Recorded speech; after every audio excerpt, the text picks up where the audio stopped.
Hey, this is Bert, and with Cardboard Galaxy's announced Rebel Briefing Room and some amazing customs I've seen on eBay of the Rebel Briefing Room and Instagram, it seemed to me that I should put together a list of every character in the Rebel Briefing Room from Return of the Jedi. But I gotta warn you, you might need a box of tissues because this is a sad list. It's sad because so few of the characters in the Rebel Briefing Room actually have names, and many of those named pilot characters that you think are in the briefing room, well, they're not. Sorry. Grizz Fix, Ekelark Young, Derovio Bold, Nine Numb, they're not there. But what's even more disappointing is how few of the characters who are there even have decently accurate action figures. But with a little compromising and a couple no-skill customs, you can make a halfway decent setup. So before I get too weepy, let's dive in. No-skill customs. Hey, before I dive into all the characters and action figures in the briefing room scene, I want to remind you to stick around to the end because I'm going to show you how to do a quick diorama, completely no skills necessary, of the briefing room scene. In fact, this is what I have as a placeholder until I have time to actually sculpt my own briefing room. So you're not going to want to miss out, so stick around. Now, by my count, there are 90 characters on set, and 88 of them were seen on screen.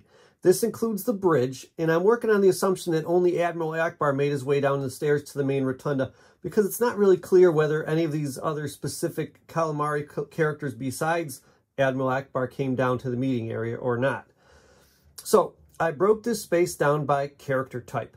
There are technicians, aliens, pilots, troopers, droids, officers, dignitaries, and of course, the main characters.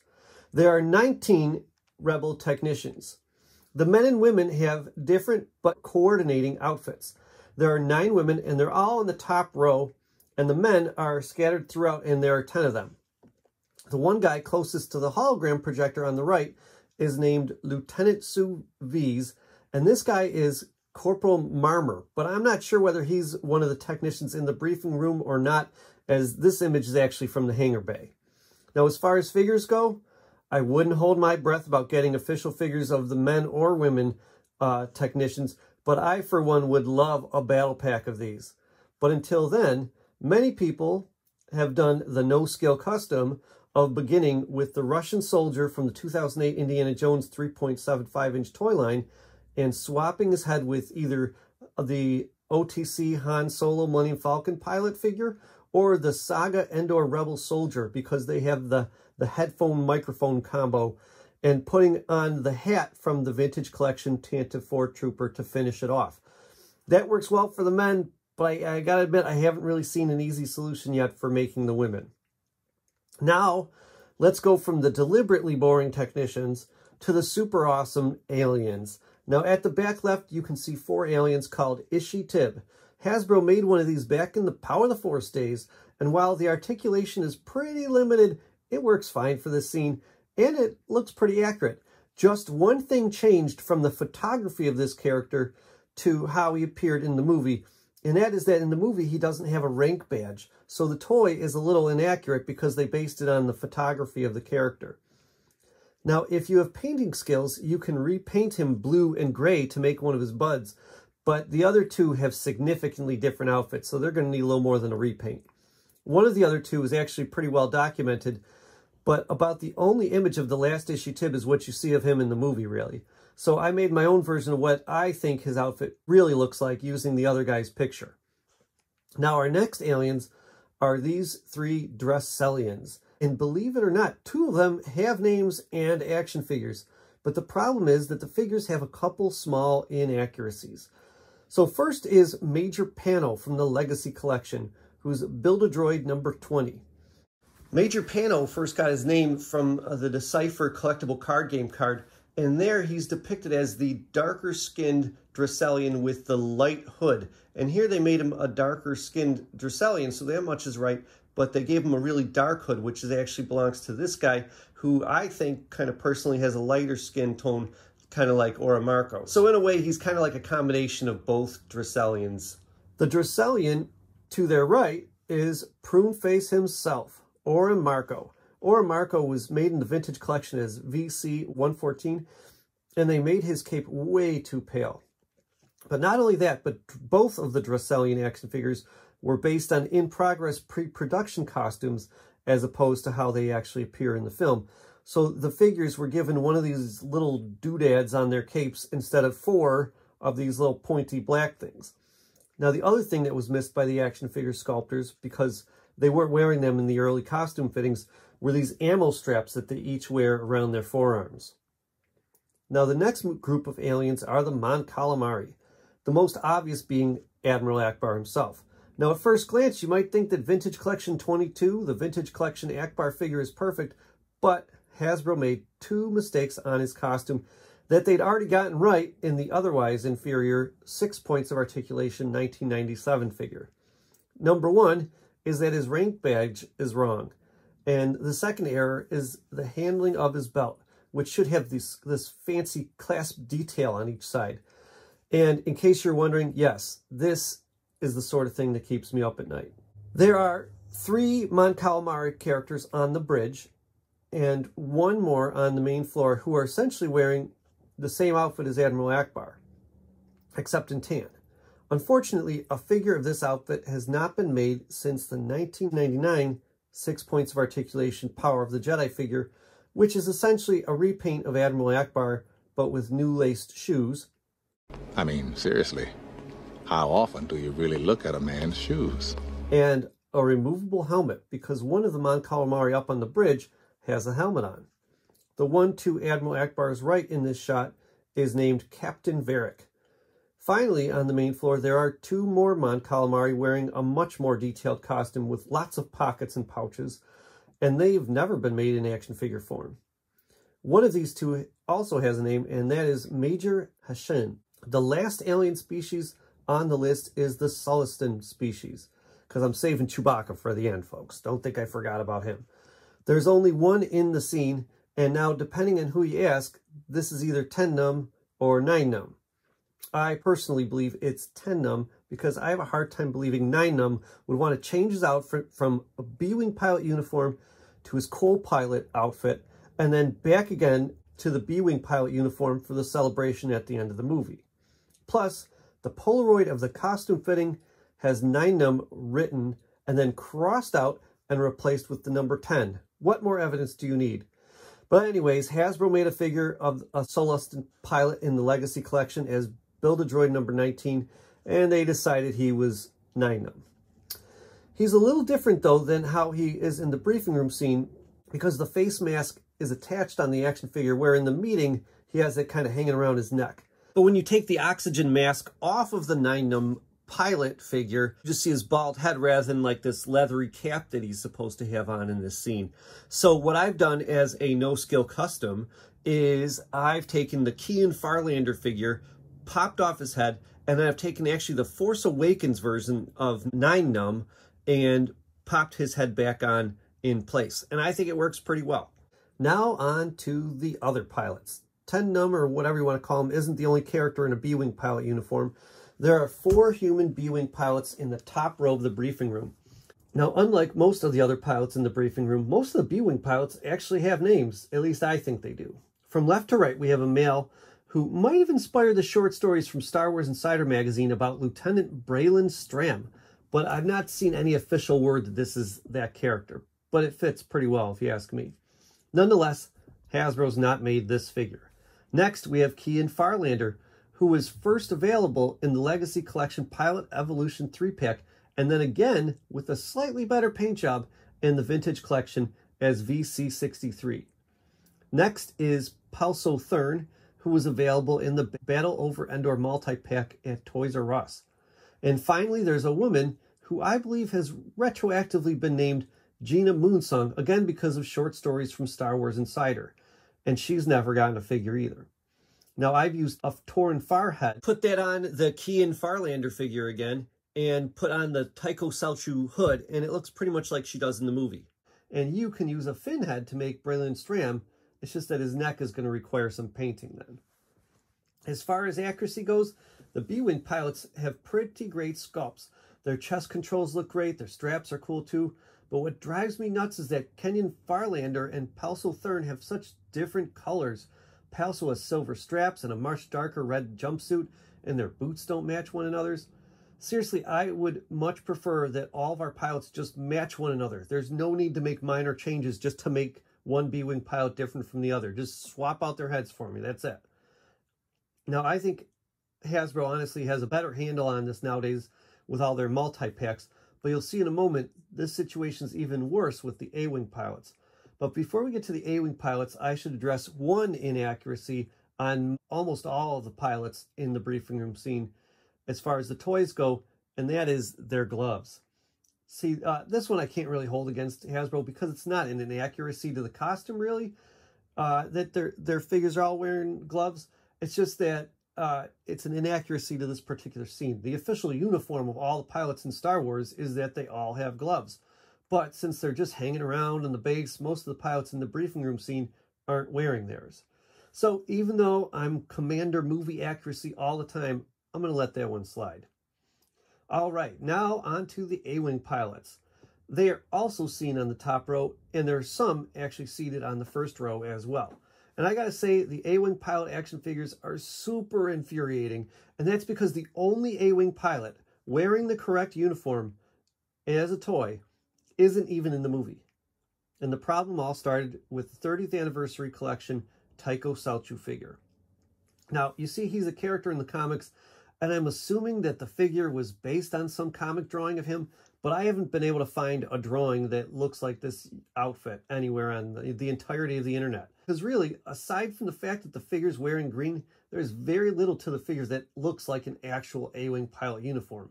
The straps are wrong, the control panel's wrong, he has unnecessary shoulder symbols, and to be honest, the green isn't even right.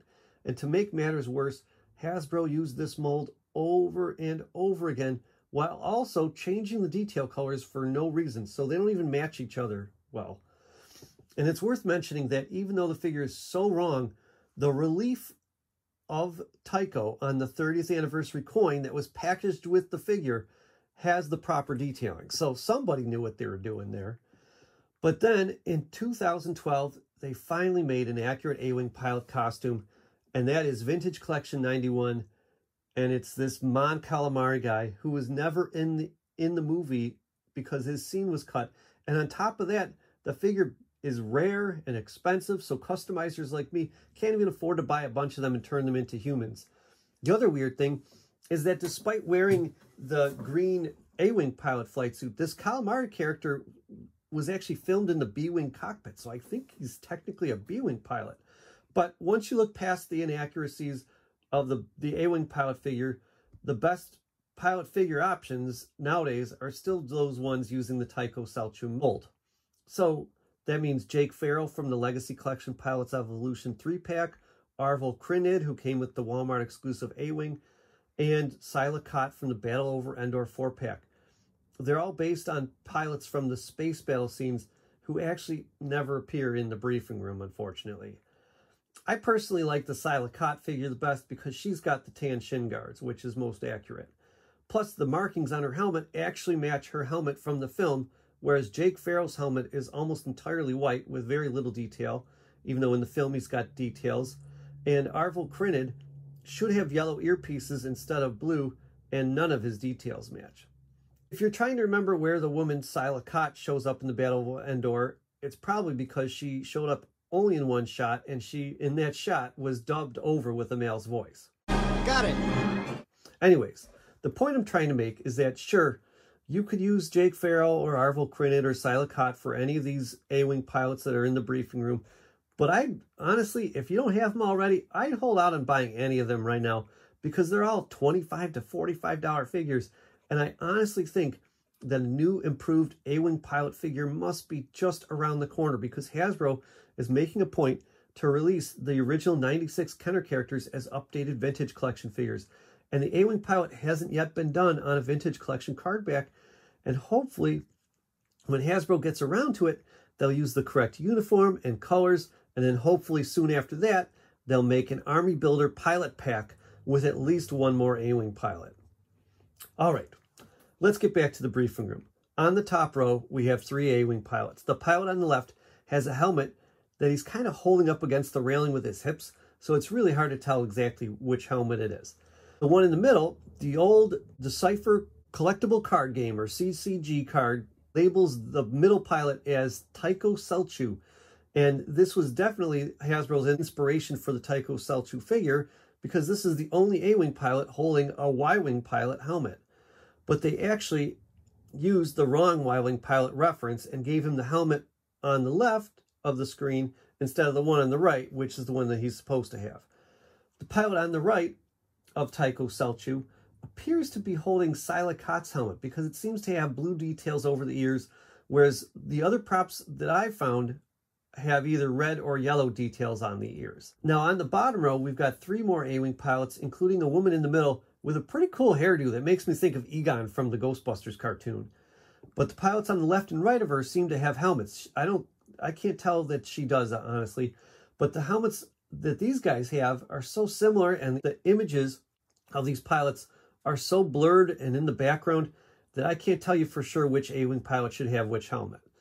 Now, I kind of think the one on the left has Arvel Krennic's helmet because of the darkness of this kind of front section, but I don't really know. I do know all the helmets for all the characters in the next group of pilots, and those are the X-Wing pilots.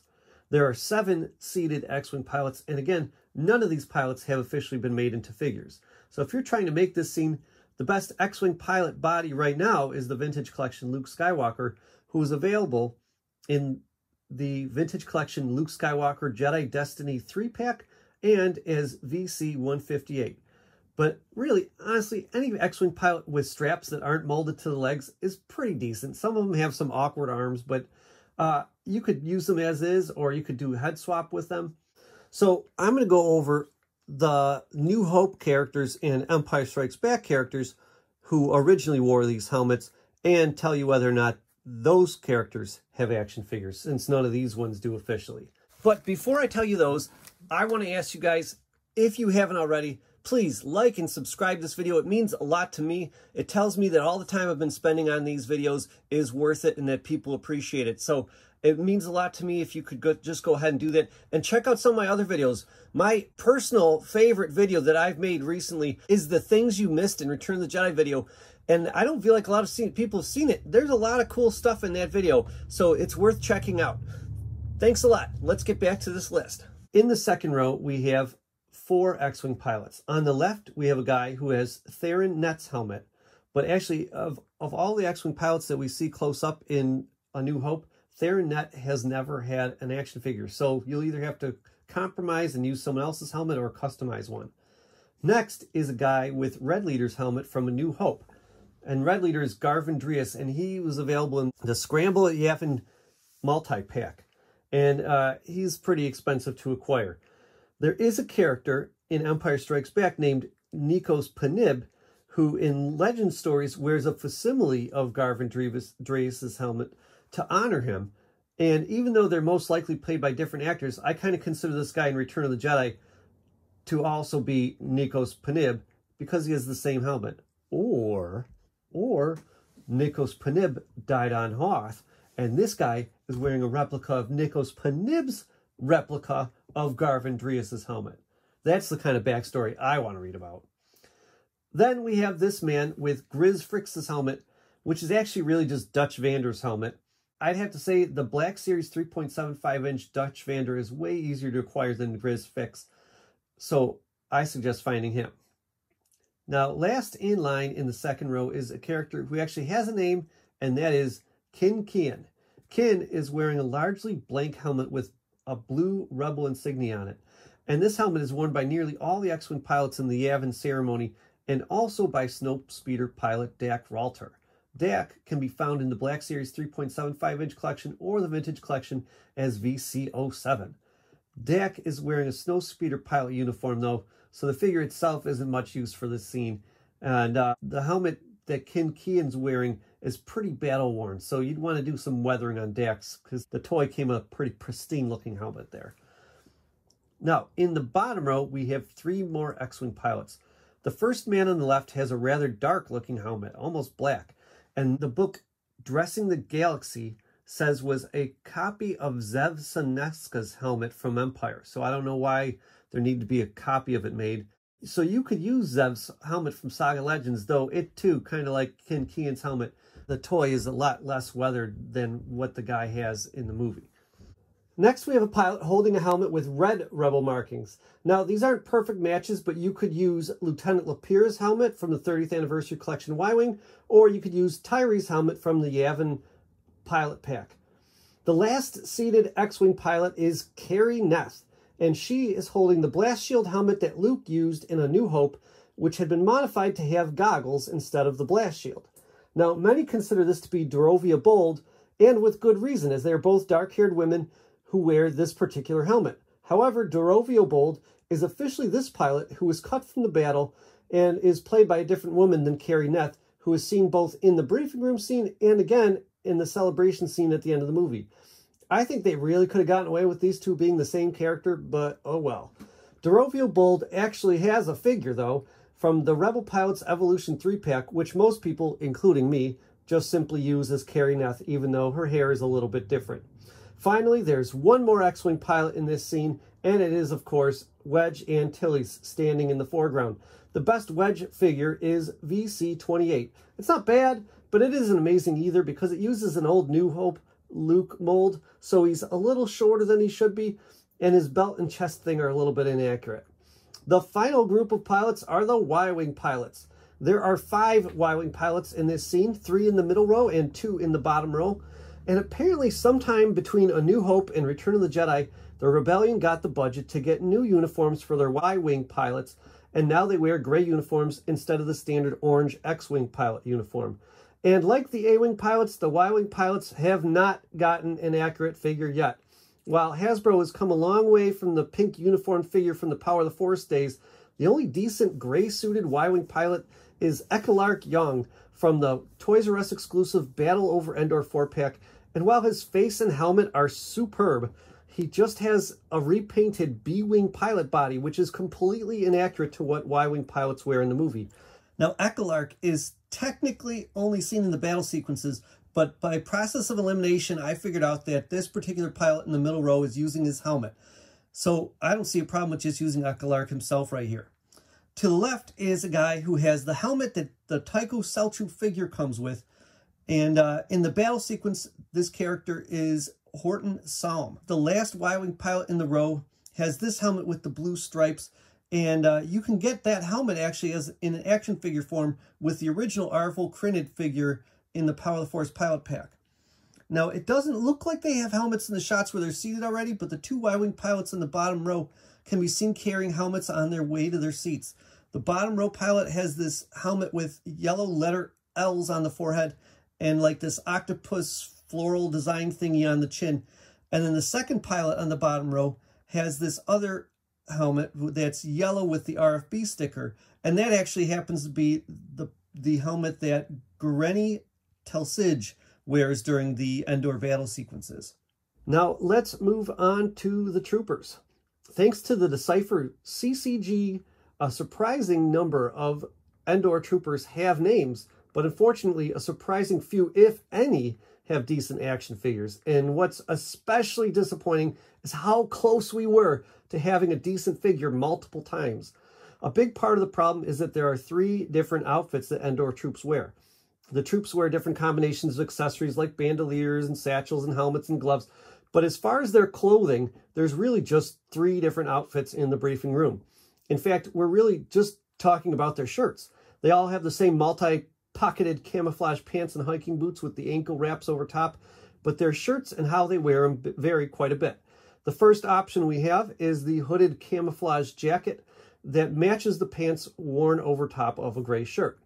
There are 4 troops wearing this, including Corporal Midge and Corporal Johns, and this is the outfit that the Power of the Force figure and the original Kenner figures were designed to look like. The Power of the Force one became the basis for an Army Builder multi-pack, and again in 2007 the body was used with a different head for another Endor trooper in the Return of the Jedi commemorative multi-pack. But unfortunately, none of those figures can bend their knees or their elbows, so they're pretty much useless for this scene. The next outfit variation is the same camo jacket, but now with a tactical vest over top. Again, 3 characters in this scene wear this variation of the Endor troop uniform. This includes Lieutenant Page here. This particular take on the uniform has never been done, but it's just a quick repaint away from being done. The Vintage Collection Colonel Kraken has the tactical vest on and a gray kind of jacket underneath. The Colonel Kraken figure doesn't have the hood, and his shirt underneath has like a button-up collar.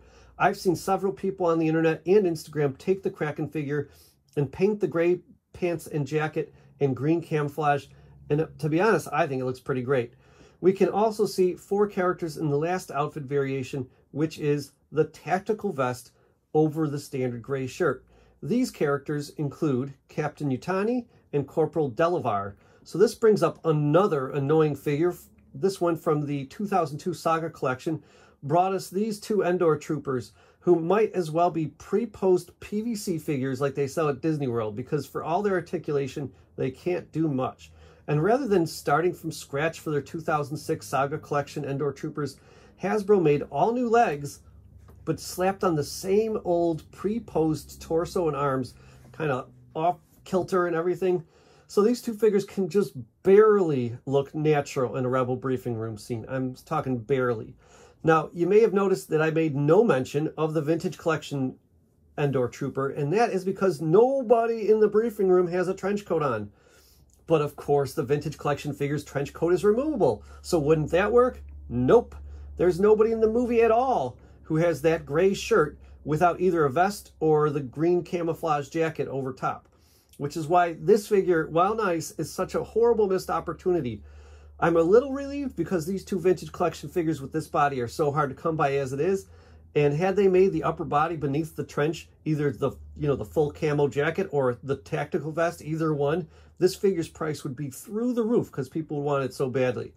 So next time someone tells you that the Vintage Collection Endor Trooper should be the next Army Builder 4-pack, you say no. What we need is an updated trooper with either a vest or a jacket, and that can become the Endor Army Builder. All right, enough about me griping about Endor troopers. Okay, no, wait, actually, I'm not done. And why isn't the bandolier just a loose, removable strap? Why is it attached to the belt? If it was removable, other troops could use it too. We could, we could take it off, put it on other guys, or you could hang it across the opposite shoulder, or you could put it over the vest or under the vest or whatever, but, sorry. Okay, now I'm really done griping about the troopers. Let's move on to the droids. There are 7 droids in the Rebel briefing room scene, but 2 of them can't be seen on screen. And one of those unseen droids actually got an action figure. Now, let's start with those 2 droids. Behind the scenes photos show a blue and white R3 unit, but there are not really any unobstructed views of it. However, droid sleuths have determined that this droid ended up at a Disney Star Tours ride in the line queue. The droid has been modified for Star Tours, but the figure of the Star Tours droid R3-D3 still works pretty well for this droid. The other droid that was cut from the film is actually really well documented despite its omission from the movie, and that is R5-G19, who was made into a figure as part of the 3.75-inch Black Series line. You might have thought you saw R5-G19 in the movie as we first enter the briefing room, but that is a yet-to-be-named R5 unit, at least as far as I can tell, that can be distinguished from R5-G19 because it has binocular eyes. It has different markings too, but the same color scheme, so most people just use R5-G19 in its place. The other astromech visible right as we enter the briefing room is an unnamed R3 unit who also hasn't had a figure yet. The closest droid in my mind is R3-A2, who is a Legacy Collection Build-A-Droid who also has a clear dome with orange details. The torso colors are very different, but it's a good placeholder. Also in this shot is FX7, who was made as a figure in the Power of the Jedi line, actually the best figure of the 90s and early 2000s, and re-released with maybe the slightest change in colors as part of the Target exclusive Empire Strikes Back 9-pack of figures. Then we see 2-1B, and sadly the best 2-1B figure is still the Power of the Force figure, or the practically the same figure from the Empire Strikes Back Target exclusive Rebel set 3-pack. Fun fact, 2-1B doesn't have any of the wires that he had in Empire Strikes Back on his arms or his head during this scene. Now, I like to think that means somewhere out there, someone is actually using the original 2-1B pipes for their sync sprayer attachment. But who knows? Our next droid is C-3PO, and my go-to C-3PO is the Ewok Throne one, who was first released in the Saga collection and re-released many times since. Finally, our last droid is R2-D2. For him, you gotta go with the Force Link 2 Last Jedi R2-D2 figure. I just think he has great sculpting and color. Now we're going to take a look at the Rebel officers. This includes everyone wearing the same uniform as General Madine and the one guy in a Hoth uniform. By my count, there are 8 officers, including General Walix Blissix and Major Olander Britt. But of them, only General Madine has an action figure. Could be because he's the only one with a speaking part, right? From way back in 2004, the original trilogy collection. Now, if you chop off Madine's head or boil and pop it off, you can swap it out to make the other 6 of these fellows. And then the last guy with the Hoth uniform can be made by swapping Major Bren Durlin's head and repainting his neck. You can maybe use the one of the Endor troopers. That's what I've done. Also shaved his hair back, but you don't have to do that. Next, we have the dignitaries. These are, to me, everyone in dresses, robes, and capes except for Lando. There are 6 background dignitaries plus Mon Mothma, and other than her, none of these have been made. For Mon Mothma, while I love the retro one that just came out in 2023, it's styled to fit with the vintage Kenner aesthetic. It doesn't fit very well with the modern Hasbro figures. But the only other option is the Power of the Force one, which really isn't great either. In fact, the retro one is a better representation of her outfit, both in terms of how they sculpted the details and how they painted her. Now, as far as the other dignitaries go, I don't have too many options, but I do use a Macquarie Obi-Wan Kenobi, who was a 30th anniversary San Diego Comic-Con exclusive. To me, he looks like kind of like a combination of these 2 dignitary guys. Finally, we're at the main characters, and to be honest, they've been done pretty well, and pretty recently too. Leia was available in the Vintage Collection as part of Hasbro's 50th anniversary of Lucasfilm Celebration as Vintage Collection number 191. She just doesn't need her Parker in this scene, so you can just toss that somewhere. Lando Calrissian was made as Vintage Collection 47 in 2010 and got a photoreal update in 2020. Now, since he's just standing there, I think it's okay to ditch his fabric cape with the weirdly thick strap that holds it around his neck and use the plastic cape from the original Trilogy Collection 2004 version of Lando Calrissian as a general. Plus, the plastic cape color is much truer to life and it has a snazzy, accurate texture to it. For Han, old buddy, we have VC 281 from the 40th anniversary collection of Return of the Jedi wave of Vintage Collection figures. Can't really sit with that holster plugged into his leg, so you might want to heat him up with a hairdryer and hot water so you can pop it out, or you can just break the peg like I did. Whoopsie. For his pale Chewie, we have the Vintage Original Trilogy Collection 2004 figure or the Black Series 3.75-inch Walmart exclusive figure, and they have the most accurate look of Chewbacca, in my opinion. Finally, we have Luke Skywalker. Now, this features, right now, a detail I didn't even notice when I made my every costume that Luke Skywalker wears video. So that video is missing one costume. Well, okay, someone pointed out some variations of the Dagobah Luke that I missed in that one too. But it's still a pretty awesome video, so check it out. We all know that other than his black glove, Luke is essentially wearing the same tunic with the fabric waistband that we see him wear in Jabba's palace. But the detail I missed was that he has his leather belt with buckle over top. There are some behind-the-scenes shots where he's not wearing the belt, and then there's some where he is wearing it. But in the film, you get a glimpse of that belt right here as he's walking down the steps. So the only time a figure has been made with this exact outfit was actually for his appearance in The Mandalorian, not Return of the Jedi. And that figure is VC-264. So that's what I use. So now that you know every character in the Rebel Briefing Room, let's go and actually make a Rebel Briefing Room to put them all in. And this is a simple no-skill custom you can do all by yourself with no skills whatsoever. Let's check it out. So to start things off, I got a simple spice rack, just the most basic spice rack you could find. It's got to have 3 levels to it, you know, because that's how many levels there are to the briefing room scene.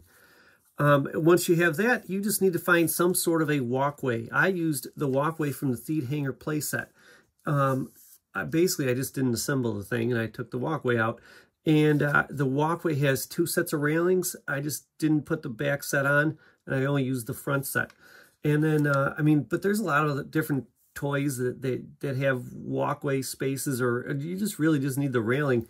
I've seen Zuzu Pets that have sets like that. After that, I stacked on the back a Tantive 4 hallway from the Tantive 4 hallway playset. And I actually put mine on upside down so that I had a little more floor space on that walkway. Otherwise, it gets a little too crowded. You can't really fit figures in there.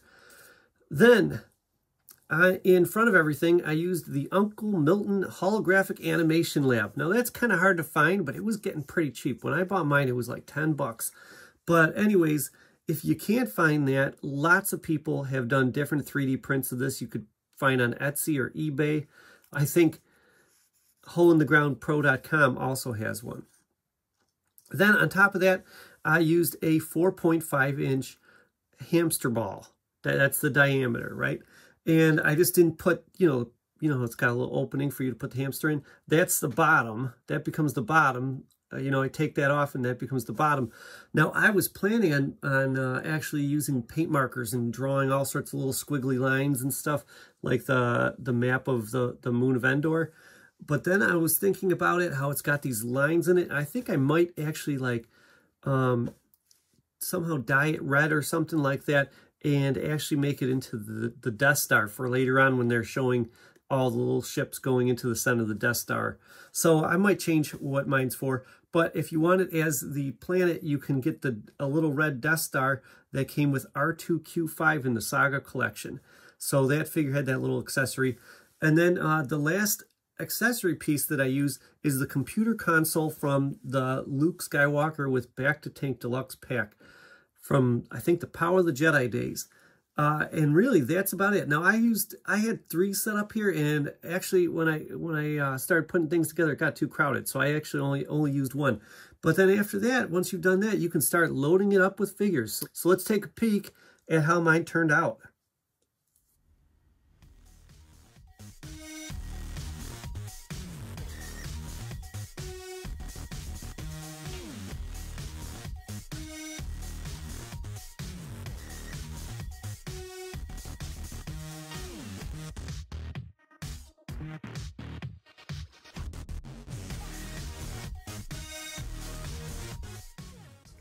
Whew, that was a long list. I really appreciate you sticking with it. Again, like and subscribe if you haven't done so already. And thanks again for watching. I'll see you next time. This has been Bert.